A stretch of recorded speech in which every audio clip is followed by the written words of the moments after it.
Turns out William Afton's been lurking around the pizzeria, using the decommissioned Spring Bonnie suit to lure kids into the safe room, kill them, and then hide their bodies inside the animatronic suits. This is literally what nightmares are made of. What up, Sauce Gang, and welcome back to the channel. Hot Sauce Beats here, and we are taking a deep dive into FNAF lore. That is right, fam. FNAF time is here, and we are getting our learn on. I'm talking about Foot of a Ferret's FNAF. Everything you need to know, featuring MatPat. I am beyond hype for this. No more being clueless about FNAF, and we're gonna learn about everything. But before we jump into it, make sure you show Foot of Ferret some love by subscribing to their channel. And if you enjoy my reaction, please help support the channel by smashing that subscribe and like button. It's absolutely free and it greatly helps out the channel. But enough talking, let's get to reacting and roll that bomb acid intro. Hot Sauce Beats is finally here. Hot Sauce Beats is finally here. Eat, sleep, make beats. Eat, sleep, make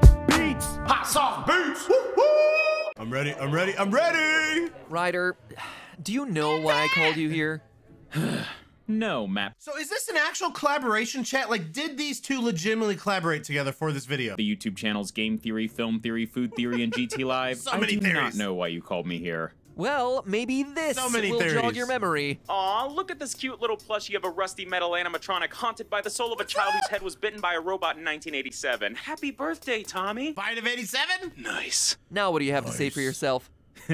My videos are funny. Mr. of a Ferret, this is without a doubt one of the most shameful displays of Five Nights at Freddy's lore dumping I have ever seen. It's actually amazing how almost every single do thing it. you said was wrong. I thought we had taught you better back on the Theorist channels. You even worked on multiple FNAF videos during your time working with us. So did Foot of a Ferret used to be an editor for MatPat? I'm guessing maybe? Maybe? Question mark? Clearly, you were too busy frolicking around making videos about Bubsy and King's Quest to pay any sort of attention. Dude, I was just the history guy and the editor. I wasn't doing any of the lore research. Back then, you still thought Purple Guy was the phone guy. But whatever, I don't get know it. anything. Can I go now?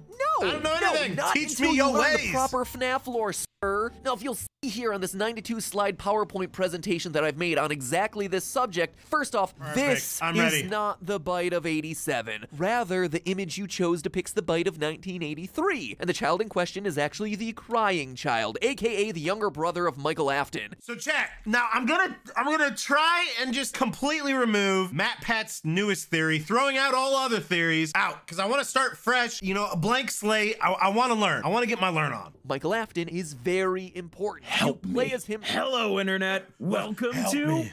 my channel, Foot of a Ferret, where, yes, a Welcome few to months back, I my made a video channel. about FNAF where I got a lot of the lore wrong. And yeah, I knew it was all sorts of wrong. It was a quick throwaway gag, and I wasn't about to do hours and hours of research and fact-checking just to get to the punchline. Nice. But Nice. even so, I want to make things up to any of the FNAF lore buffs whose heads then may is have this a sequel? exploded at the amount of inaccuracies I managed to squeeze into 15 seconds. So I decided to call in some help from the resident FNAF expert of the whole internet, MatPat from Game Theory. Hello, Internet. Welcome to... Yeah, I already did that bit. It's a Game Theory. Hello, Internet. It's MatPat from Game Theory. Hire me, MatPat. I can do it too, bro. Anyway, Five Nights at Freddy's is a long series spanning more games, books, and mysteries than you can shake a stick at least as much as we can without delving into too many unconfirmed theories or things that could suddenly be What totally is rewritten confirmed, by a though? new book, or a new game, or new movie, or... He just predicted the future because the new FNAF book is what's resetting everything. decorative birthday party napkin with hidden text that only appears after you wipe your mouth 5 times. And FNAF is infamously Oh, crap. frustrating when it comes to deciphering Really? its lore, Is but that real? I think once you boil it all down, the story might not be as complicated as you think. It's weird, don't get me wrong, but we're not talking about Kingdom Hearts here. But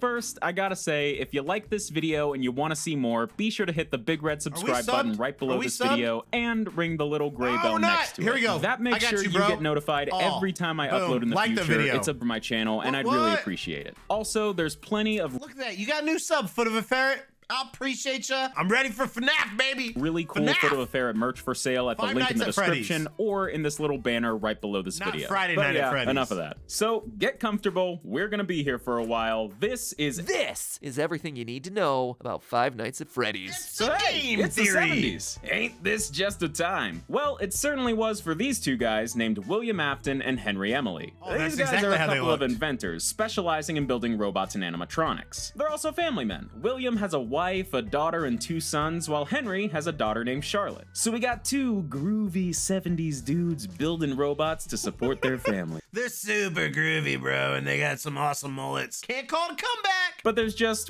one little snag. William Afton is a crazy person. I'm not really sure why, but Loco? William Afton has this insatiable desire to, kill children, but I'm sure that won't be a problem anytime soon. So instead, let's Wait, what? focus on this new restaurant in town that I'm a FNAF noob. I don't know anything, bro. So the dad's psycho? Like, is that confirmed? just opened Fredbear's Family Diner, a small, locally owned family restaurant that commissions William and Henry to create Is that some Gravity fun Falls? Chuck E. Cheese style animatronic mascots to entertain the kids. There's a golden bear named Fredbear and a golden rabbit named Bonnie. Now, these are what are called spring lock animatronics, meaning they operate using, well, spring lock mechanisms, which are extremely dangerous. Boy, it sure is a good thing these Really? are just robots and not mascot costumes or something. Yeah, I wouldn't want to get my body thrown inside of a FNAF costume. No, thank you. Guess what? These are also mascot costumes meant to be worn by the employees of the restaurant. Yeah. Come work at Fredbear's Diner. Sing songs, entertain families. Yeah. Try not to breathe too much inside of the Springlock animatronic suits because even the slightest bit of moisture will cause the Springlock mechanisms to malfunction and clamp down on you, killing you outright. Cook pizza. So despite this gigantic What? safety hazard, What? Fredbear's becomes a pretty popular spot for birthday parties, attracting some real good business. But things start going downhill real fast. So one night, Fredbear's is hosting a birthday party, and one of the kids attending is Henry Emily's daughter, Charlotte. But during the party, Charlotte accidentally gets locked outside in this dark alley behind the restaurant. Suddenly, a mysterious purple car drives up and out steps William Afton, who kills Charlotte outside of Fredbear's Diner and gets away scot-free. Wait, what? Is that canon? Like, did that legit happen? Daddy Fazbear is the legit cold-hearted killer? Are all killers cold-hearted? I don't know. William Afton, also known in the FNAF series as the Purple Guy, has claimed his first victim. Henry Emily has lost his daughter, Purple leaving him guy. just kind of... Why are we calling him the purple guy? What does the purple guy reference come from? Like, is that from a security camera that you couldn't see anything but a dude's wearing purple, so he's the purple guy? Here for a while, and Fredbear's has its first of many deaths tied to its Uh-oh. name. Besides being a horrible, sad, terrible tragedy, it's also a PR nightmare. And the owners of Fredbear's were just Literally. like, nope, we're out, and they bailed, took the money and ran, sold off the Fredbear franchise to new owners who pulled the flip job of the century to create Fazbear Entertainment. Not only did they get Fredbear's the back on flippity its flip? feet, but by 1983, they've turned the franchise into a bit of a multimedia empire with a TV show, action Wow. figures, plushies, and most importantly of all, a new sister location, Freddy Fazbear's Pizza. See, this new Oh, so they did the old flipperooski. They did a little bit of flip, made some money. newly revamped Fazbear franchise introduced a slew of new characters to the lineup. The TV show was named Fredbear and Friends, after all, so they added a chicken named Chica, a pirate fox named Foxy, and a Hey, yo, what up, non-golden bunny and Foxy? bear named Bonnie, and of course, Freddy Fazbear. Y'all know these guys, right? Remember back in 2014 when FNAF was just these guys? So there's 2 bears and 2 bunnies, a golden and a regular? Feels like decades. But yeah, Freddy, Bonnie, Chica, and Foxy become the faces of the new hit restaurant, Freddy Fazbear's Pizza. And things seem to be back on the up and up for Fazbear Entertainment, which of course means one thing: somebody's about to die. While Freddy's is up and running, Uh-oh. Fredbear's has gotten back to business as usual. Seems to be doing fine for itself since, you know, that one time a kid died. Enter William Afton's youngest son, the crying child. Why is he crying? Well, it's implied that he has a pretty intense fear of the animatronics his dad makes, and his older brother Michael Afton Didn't we see a picture of him getting ate? Chop, chop, by Freddy? Chop, chop. really likes to torment the kid by dressing up as Foxy to jump scare him. The kid really just can't catch a break, man. Yeah, he He's probably hates clearly it. terrified of the animatronics, but is basically forced to be around them. Which leads us to one fateful day nightmares. in 1983 where the crying child is celebrating his birthday at Fredbear's Family Oh, Diner. that sounds He's terrible. not- What kind of parent does that? I'm gonna take you to where your nightmares are made. Worst birthday ever. Having a great time, and his older brother decides to be a little cruel to the kid. He and his friends all crowd around the crying child wearing character masks, lift him up, and bring him to the main stage where Fredbear's performing. The crying child starts, well, crying and freaking out. The other kids then do what dumb kids do and take things way too far, putting the crying child inside Fredbear's mouth. Matt, I know you're the numbers guy, but I'm gonna take this one. Let's do the math here. One Springlock animatronic suit with a very low tolerance for moisture, plus one horrified child crying rivers of tears equals... Was that the bite of 87? No. Did that kill him? Like dead. Done. Gone. So it killed his son? 2015 Markiplier, that was what's known as the bite of 83. William Afton's youngest son is munched by a Golden Freddy animatronic and dies. Ooh, it's a birthday party.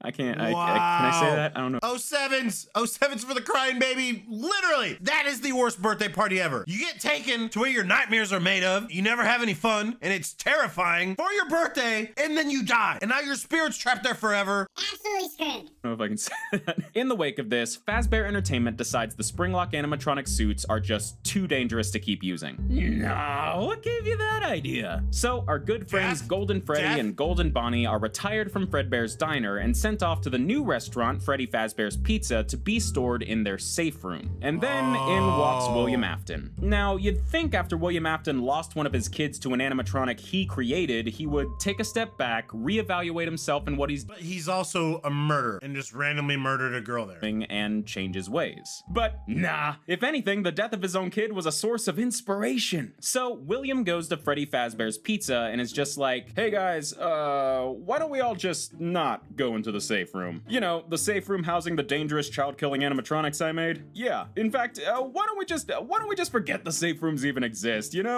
I'm just gonna go in here and you might hear some evil screams and loud sounds. Don't worry about it. I'm just doing paperwork for my files. My file cabinet. We don't need security cameras in there, no. In fact, I'm gonna go ahead and reprogram all the animatronics to not even recognize the safe room at all. Nothing suspicious going on here. Super suspicious. Just goes along with it. I'm sure that won't lead to anything horrible. So a few years later, around 1985, something horrible happens. 5 kids mysteriously go missing at Freddy Fazbear's Pizza, and the animatronics start oozing and smelling real rank. Turns out William Afton's been lurking around the pizzeria, using the decommissioned Spring Bonnie suit to lure kids into the safe room, kill them, and then hide their bodies inside the animatronic suits. Okay. In the suits? Why? Where's the logic here? I get that you're kind of messed. Bro, this is like dark. Super dark and twisted. This is literally what nightmares are made of. So the kids' bodies were stuffed inside the animatronics. Up, Mr. Afton, but what on earth are you hoping to accomplish by stuffing your victims into animatronics that are around dozens of people every single day? Naturally, this sparks an investigation that eventually leads to Freddy Fazbear's Pizza shutting down. So let's take a break from the robot bunnies and talk about something that's a little less scary: clowns. God, I hate clowns. I hate them. I hate them. It literally is the reason why. Now, not this one, the classic, the OG one. I watched that as a kid. To this day, I hate clowns, especially Pennywise. You suck. So many nightmares. Suck it, Pennywise.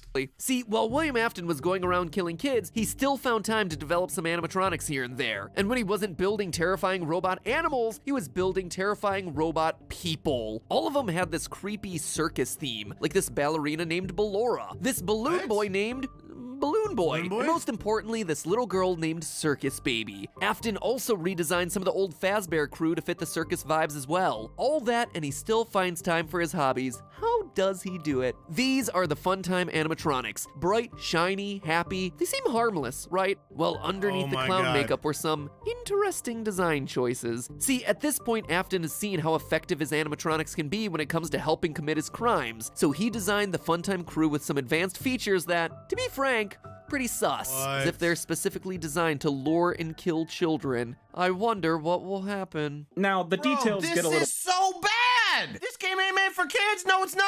This is kind of scary. This is a little bit spoopy.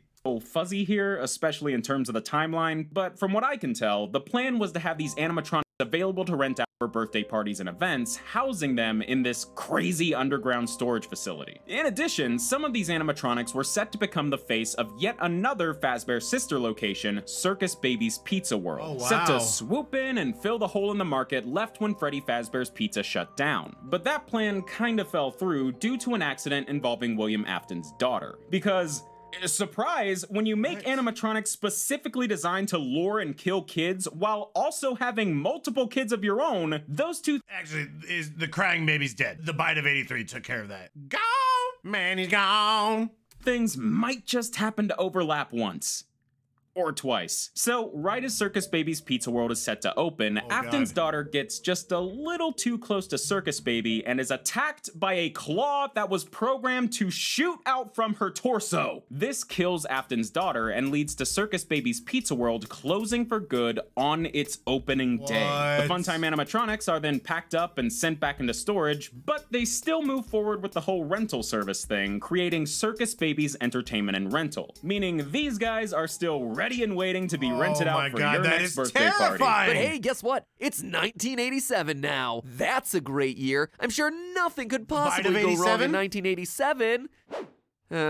Damn it. Yeah. Is this FNAF 2, technically, 87? Is this when the second game came out, right? Held murders under their belt, Fazbear Entertainment decided it was time to reboot their franchise after only 4 years, opening the new and improved Freddy Fazbear's Pizza that we see in FNAF 2. The restaurant is bigger, there's new animatronics, and there are all sorts of extra security measures put in place after what happened at the last place. For instance, there's the new toy animatronics, all based on a series of Fazbear action figures. Yes, they're shiny. Yes, they're somehow cuter and creepier at the same time, but most importantly, the toy animatronics are packing some super advanced for the 80s facial recognition technology, scanning for potential predators. However, that doesn't stop William Afton from going for round 2, using the same exact Spring Bonnie suit to lure and kill kids at the pizzeria. But this time, things are a little different. Afton commits his second series of murders, sparking yet another investigation of Freddy Fazbear's Pizza, so the restaurant is just about to close down, but first, they got one last birthday party to host, which is a little worrying because the animatronics are going a bit funky. Now, there's one pretty big detail about the FNAF lore we've not mentioned yet, and it's kind of the whole point of the story. There's a pretty hard and fast rule in the FNAF world. If you are a kid killed by William Afton or any of his creations, your soul will undoubtedly go on to possess one of the animatronics. See, it all started with Charlotte, Afton's first victim. When she was killed outside of Fredbear's family diner, her soul found a new home in the diner's security animatronic, this weird, creepy puppet. Or at least, that's how it looks to be conveyed. Dude, that looks like Jigsaw from Saw. I want to play a game.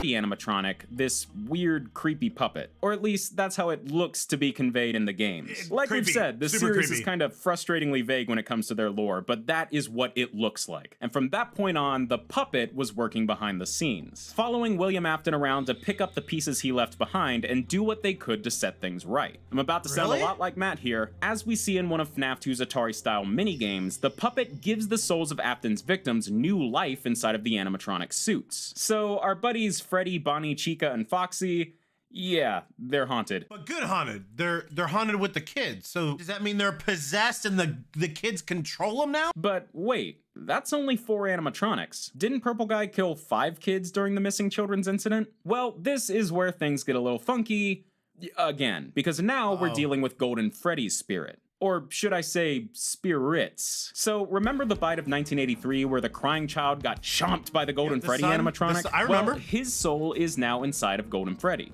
which, yeah, makes sense. But going back to that FNAF 2 minigame depicting the missing children's incident, in the very last split second, we see a 5th kid followed by a Golden Freddy jump scare. This is Cassidy, the 5th victim of the 1985 missing children's incident and the 2nd spirit haunting the Golden Freddy animatronic. Let me tell you, Cassidy is mad at William Afton. She is out for revenge. I would be too. If someone murdered me, I'd be a pretty mad ghost. Like, very mad. A lot of mad. A pin in this, it's important. All this is to say that the FNAF 2 toy animatronics are now most likely haunted by the souls of Afton's most recent victims. You can tell because these guys start acting way more aggressive and confrontational towards adults. They're chill around kids, but if you're a grown-up, they'll start giving you the death glare. And they're not programmed to do that. So I'ma say, haunted. They're looking for They revenge hate against all William Afton. adults. But on the day of that last birthday party, they get a tad overexcited and attack the daytime security guard, giving them a nice hard chomp on the noggin and removing their entire frontal lobe in what became infamously known as the Bite of 87. Happy birthday, Tommy. What? Needless to say, this gets the new and improved Freddy Fazbear's Pizza Shut down. closed for good. All right, so let's tally things up. By 1987, Fazbear Entertainment has around a dozen dead kids to their name. That's almost one dead kid for every year they've existed. Wow. You really think by now they'd decide to call it a day. But nope. These guys, How do they even have any money? That's what I want to know. Clearly they're getting sued out the wazoo. So where's this money coming from? decided to give it one more go in 1993. They went back to that first Freddy Fazbear's Pizza location, brought back the original crew, and relaunched the pizzeria feeling just so sure about it this time. But surprise, people kinda sorta associate the Remembered? Fazbear name with dead kids now, so no one comes to this new restaurant and it eventually shuts down. One rainy Oh, yeah, night, yeah. a while after the rest. You know, I know murders keep happening here, but it's changed. We're new people. One rainy night, a while after the restaurant closes down and falls into disrepair, William Afton sneaks in and starts dismantling the animatronics one by one. Little does he know that those robots got ghosts in them. The souls of his victims are released and they chase Afton down. They corner him in the back room of the pizzeria and Afton starts to panic. But then, I don't really know why he would do this, but he runs over to the Spring Bonnie animatronic suit, the suit he's committed all these murders in, and hops inside. Not sure what that's gonna do against ghosts, but he seems to think it's a smart move. Remember though that these old Springlock suits are super sensitive to moisture. That's what killed the crying child Oh back my in god, 80s. it's gonna kill him. What is it gonna like fold his body in half? 3. And like I said, the pizzeria's been abandoned for a while now. It's pretty run down. And it's raining. So Afton piles into his murder suit, just kind of stands there for a few seconds, and chomp! Spring locks fail, blood goes everywhere, and William Afton, stuck inside the Spring Bonnie suit, Dead. falls to the ground and dies. Fazbear Entertainment attempts to save face from the now baker's dozen of dead people attached to its name by completely walling off the back room, leaving Afton's body inside and just forgetting about it. We see all this go down What? during a minigame in FNAF 3. Also in that game, if you get the good ending, you get to see the puppet bring cake to a table of children. 4 of them in FNAF masks, and one of them crying. The puppet gives the kid All cake, they ghosts. stop crying, they put on a golden Freddy mask, and then they all disappear, leaving the masks behind. The puppet What? has set the souls free. Now, you might have Dang. noticed that all this stuff we're talking about has That's next crazy. to nothing to do with what you actually do in these games. Sure, you see some of this stuff play out in mini-games, but those are side things that are often hidden. If you play these games casually, you may never see a good chunk of these plot-driven mini-games. So how does a purple Really? dude killing kids lead to you as the player spending 5 nights at various Exactly. robot-infested buildings, checking cameras, and avoiding death by robot chicken? Well, that is where William's That is older son, terrifying. Michael Afton, comes back into the picture. While all of that was going on, Michael, now an adult, takes it upon himself to try and make up for his dad's crime. Very nice thing you're doing, son. Very nice, son. First, he was just trying to find his sister, which is a little weird considering the whole, being dead thing. But remember the FNAF rule. All kids killed by Afton or his robots go on to possess an animatronic. And the soul of Michael's sister is now living in the very same animatronic that killed her, Circus Baby. And it seems like William Afton knows this because one day, William, the messed up individual he is, went to his son and was like, "Oh, your sister. Yeah, she's over there. Go check it out." So Michael takes a job at Circus Baby's Entertainment and Rentals, as we see in the game's sister location. What? In between avoiding death by face-splitting animatronic, Michael discovers the whole "my dad killed a bunch of kids and their souls are trapped inside these animatronic suits" thing, and decides he has to do What? something about it. Yeah, turn your dad in. Turn him in. Bro, but then his sister's in there? That would be weird. That'd be super weird. Like, what would you do? Unfortunately, while working the night shift at the storage facility, Michael gets himself scooped, meaning the dude gets his insides ripped out of him by a machine meant to remove animatronic endoskeletons. And then this giant robot named Ennard, created by all the Funtime animatronics literally stitching parts of themselves together, jumps inside of Mike to use his body as a host. So Michael is now dead.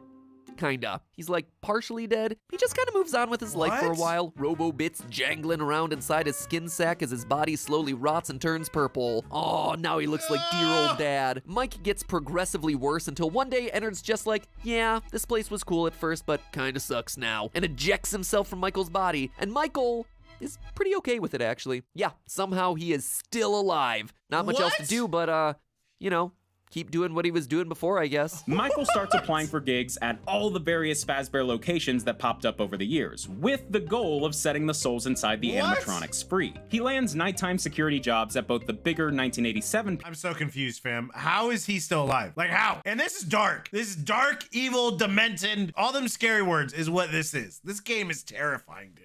pizzeria, as well as the 1993 pizzeria, but is fired from both for tampering with the animatronics to, you know, save the souls of dead children, and for a general foul odor, he's the because he is in son. fact a Dead? walking corpse. And all this comes to a head in FNAF 3 several years after the final closing of Freddy Fazbear's Pizza. The whole Fazbear name is destroyed, no doubt. But over the Obviously. years, it became some Obviously. kind of urban legend. So some random company decides to capitalize on this, creating a haunted house-style horror attraction called Fazbear Frights. The place is all decked out in Freddy Fazbear memorabilia, spooky atmosphere, everything's pee-pee yellow. They went the whole 9 yards with this place, including finding a real Fazbear animatronic salvaged from the walled-off back room of Freddy Fazbear's Pizza. What? Yep, William Afton is back, baby! Undead, rotting, haunting his Spring Bonnie suit, back, and baby! stalking around Fazbear Frights as the monstrosity we all know. I guess living after death as a he's rotting in purple corpse Springtrap. creature runs in the Afton family. But, only after a certain age. Sorry, kids. So William Afton has been unleashed back onto the world. This could be very bad. Luckily, Fazbear Frights has a nighttime security guard. That's right, it's a Us. family reunion. Us. Father and son back together after all these years. Except now Oh, they're both them. technically Oh. dead and the son sets the dad on fire. Yeah! At the end of Woo! FNAF 3, Burn! Fazbear Frights burns down with Springtrap still inside, which has to have been Michael trying to finally finish off his dad. But Michael's dead, but he's not. But he is, but he's not. But he is, but he's not. William Afton, Always comes back. he tried his best, but somehow, Springtrap is still out there. But then, totally out of left field, Henry Emily comes back with a plan. After doing literally nothing this entire time, Henry jumps back into the fray by starting his own pizzeria with Michael working as an employee. We see all this happen in Freddy Fazbear's Pizzeria Simulator. But beyond all the arcade games and googly eyes, Henry's Pizzeria is actually just a front to gather up the last few haunted animatronics and set their souls to rest. And weirdly enough, the animatronics have changed over the years. Circus Baby was apparently kicked out of the Ennard crew, now taking the form of Scrap Baby. What's left of Ennard has now taken God. the form of Molten Freddy. The This puppet's is, like, still kicking around terrifying. as this bear called Lefty. And of course, there's Springtrap.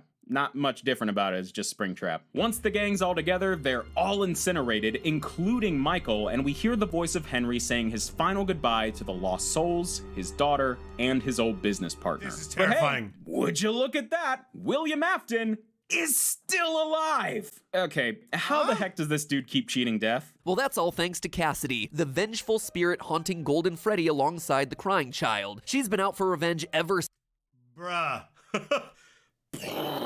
I don't know what's going on. since the 1985 missing children's incident. And when I say revenge, I mean she wants to make him suffer. Just killing him off isn't enough. And at this point, William Afton should be dead several times over. Dude got impaled from all angles and burned to death twice. So physically, Twice. not really that much of a threat anymore, but Cassidy keeps him alive to torture him, forcing him to live through a No. never-ending barrage of animatronic horror in his mind as we see in FNAF Custom him Night. die. But that's just half the story, because now there's two William Aftons. Oh my god. Okay, Wait, what? follow me on this. Many, many years after all the tragedies of the Fazbear franchise occur, Scott Cawthon, some random unnamed video game developer who is not Scott Cawthon, the real-world creator of Five Nights at Freddy's, started making a bunch of horror games based on the stories of the Fazbear tragedies. Yep, FNAF is officially going full meta on us now. And this is also where the new theory is coming. Okay, so this is kind of where it goes off, and it's the new theory kind of taking effect of how the first 4 games are actually just games and didn't really happen. man. Not Cawthon's games become really popular, and Fazbear Entertainment is getting pretty ticked at the bad name the games are giving their company, as if they weren't already giving themselves a bad name. So they decide to fight fire with fire, no pun intended, creating their own VR horror game as a way of poking fun at themselves, discrediting Not Cawthon, saving a bit of face, and cashing in on their own messed up past while they're at it. But as it turns out, while making the game, the dev team used a few pieces of code found on some old Fazbear Entertainment hard drives. And in that code, somehow, was a digital replication of William Afton's consciousness. Yeah. What? Yeah, we're going there. This code manifested itself in-game as Glitch Trap, a yellow bunny mascot with purple eyes who, over the course of the game, brainwashed multiple beta testers to become little William Aftons in training. All right, this is getting a little far-fetched, right? But it doesn't stop there. In the FNAF VR DLC, Curse of Dreadbear, we see this whole William AI Afton mind-melding thing really take shape with Vanny, a reluctant follower of William Afton. We've not seen much of Vanny yet, but we know that she's someone who's played FNAF VR, was brainwashed by Afton, and is now working for him. Also, she wears a creepy bunny mascot costume just like Glitch Trap, and it's looking like Vanny is about to become a very important player in the FNAF story. Sometime in the near future, we're gonna be getting ourselves the newest FNAF game, Security Breach. It's bigger, it's better, and I don't know anything about Security Breach. Delayed. It's Five Nights at Freddy's Security Breach. I actually think it looks really good. And if the trailers and teasers are anything to go by, which they should be, in this game you're being hunted down by a killer bunny mascot with a woman's voice. That's Vanny! And until we see what all Security Breach brings to the table, that is where the story of Five Nights at Freddy's leaves off. I know it kind of feels like we just took a hard left turn right before the end there. All this talk of AI, brainwashing, and deadly VR games actually makes all the child murder and haunted animatronics actually look normal by comparison. But to me, this feels like we've reached the end of FNAF Season 1 and are entering FNAF Season 2. At this point, FNAF is wrapping up the story we've all been decoding and piecing together since 2014, and using it as a springboard to set up all the new insane stories that we'll be trying to piece together until 2028. The main FNAF story, the story of the haunted pizzerias, missing kids, purple people in the Afton family, is largely over. A couple of pieces of it are wrapping up in the books at this point, but really, it's just done. This is officially the start of not even a new chapter, but a new saga. And then the new book comes out and throws it all away! All of it! FNAF stories, which gotta say, super exciting, cause like, back in 2014, no one could have predicted that the creepy Chuck E. Cheese game would grow to become a massive multimedia franchise about a serial child murderer who can't die. So now that FNAF is settling in on a new path, oh man, it could go anywhere, which means that I can't go anywhere. I'm stuck in it. I am stuck in this franchise until the heat death of the universe. Wish me luck. Well, Matt's gonna go and sulk in a corner. And that's just a theory. A game theory. For a little while, so let me just say thank you very much for watching this incredibly long video about the Five Nights at Freddy's lore. Believe it or not, there are actually a ton more intricate details and mysteries that we couldn't even fit in this video. So if you want to go even deeper into the lore, definitely head over to Matt's channel and check out his amazing FNAF game theories. Or if you want to hear me talk more about FNAF without going into the lore, because oh my god, I got that for you too. Thank you for being patient with me while I put this behemoth of a video together, and I'll see you next time. Oh my Lanta, fam, we finally got some FNAF knowledge and some context as to everything that's been going on in here. Now, I will say that was a lot. That was a data dump of lore, and holy cow, this is like one of the darkest stories behind a game I think I've ever heard. Like, this is crazy. This dude's literally a child serial killer with kids, as his kids also die from the things that he's making to kill other kids. Bro, and then he just like, and so William Afton's alive, his conscious and the recreated computer conscious of him as well. His ghost and his computer ghost, which is equally as bad. And so again, so this came out before Security Breach, so there's still so much lore that happened after this, but now with the newest lore, none of it happened. I'm confused about knowing stuff now, because now it makes it even more confusing, but this was awesome. This is the best video we've seen of this yet. I gotta say, Ferret did an amazing job, and I love that this was a collaboration with with MatPat, who's literally like the go-to expert on FNAF. Chat, let me know in the comments again. We're in FNAF now, so let me know what some other videos we gotta peep out. MatPat videos, which ones you recommend. I hope you enjoyed this, and if you did, please help support the channel by smashing that subscribe and like button. It's absolutely free, and it greatly helps out the channel. Enjoy the rest of your day, and remember, it's eat, sleep, and make beats, and as usual, be kind of what it up. And that's all I got. Boom, I'm out. Got nothing but love for the sauce gang. Woo! Hot sauce beats. Woo!